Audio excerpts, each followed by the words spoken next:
क्या 4 वर्ण बना के हम लोग हिंदू राष्ट्र बना सकते हैं? अब सोचिए कि बक्सर वगैरह में, सासाराम वगैरह में बड़े बड़े यज्ञ होते हैं ना, उस यज्ञ मंडप को कौन बनाता है?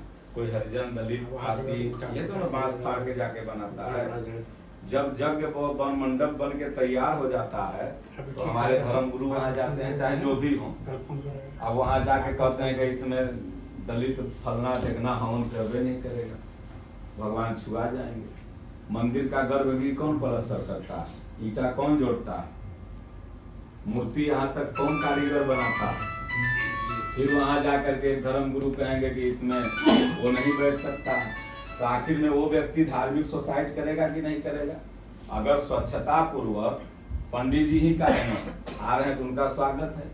अगर गंदगी पूर्वक पंडियों जी मंदिर में जाएंगे तो कोई जाने देगा?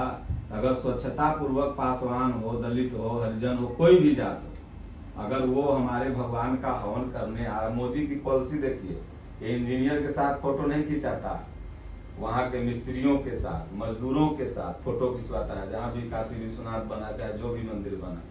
तो अब समाज के निचले तबकों को हम लोगों को जोड़ना हमारा आपका कर्तव्य है। अगर नहीं हम लोग जोड़ेंगे तो फिर इनको कौन जोड़ लेगा?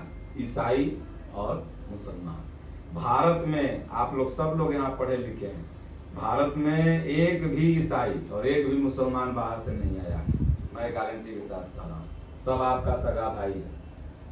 एक भी बौद्धिस्ट बाहर से नहीं आया।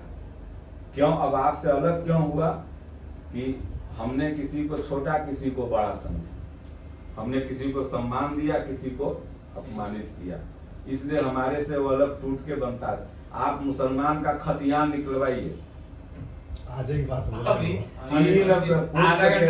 खतियान निकलवाइए, सब मुसलमान हिंदू निकलेंगे। आधा घंटा पहले यही चर्चा हुआ है कि बक्सर में वो जगह है जहाँ खतियान निकलवाया गया, तो उसका पूर्वज में राय। अब ये क्यों बने? छुआछूत के चलते। हमारे यहाँ जब प्रथम आक्रमण महमूद गजनी करता है इस भारत में, आज के 1000 वर्ष पहले सोमनाथ मंदिर पर करता है, तो उसका मंत्री और सेना सब आया जब बॉर्डर पर, तो देखा कि बाप रे, तो हिंदुस्तान में इतना सैनिक है, हम लोग नहीं लड़ पाएंगे, चलो लौट चलते हैं। तो उन लोग लौटने लगा तो मंत्री चतुर था, बोला इतना दूर आएंगे हुजूर तो हम जाके देख लेते हैं भाई, इतने लोग हैं तो कौन बैठे हैं। तो गया, कोई लिट्टी लगा रहा था, कोई चोखा लगा रहा था, कोई कुछ लगा रहा था। सबसे पूछा आप लोग यहाँ खाना अलग अलग बना रहे हैं, इतने रेजिमेंट हैं, तो आप लोग एक ही में क्यों नहीं खा रहे? बोले चुप, तुम भारत का नहीं है, दूसरा छुआ खा लेंगे तो बड़े भी छुआता है, ओकरा से चिराग पासवान आ जाएगा तो सेल्फी लेगा तब बड़े न छुएते। गरीब दुसाध आ गए तो बड़े ही छुआ रहे। रामविलास पासवान के बढ़िया में राजपूत सोना के मुकुट पहना हुआ है, तब न मतलब के हाजीपुर में बड़ेली छुआ है। गरीब पासवान आ गए थे, बड़ेली छुआ गए। मतलब गरीबी और अमीरी पर सम्मान आदमी कैसे देता है, जरा देखिए। आप ट्रेन में सफर करिए, क्या करते हैं आप?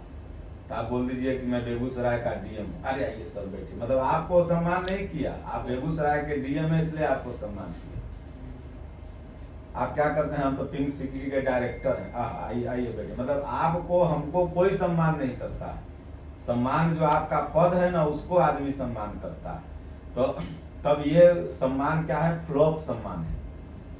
आपके पद को नहीं बल्कि आपके चरित्र को, गुणों को। भारत में इसका सम्मान क्या? स्वामी विवेकानंद जब बाहर गए तो एक विदेशी ने कहा कि आपके पास कोट पैंट टी शर्ट नहीं था, आप ही पहन के चले आए, चलिए हम कोट पैंट देते हैं, पहन लीजिए। कौन इधर से बांधल 10 गो गांठ इधर बांधल पहन के चले आए।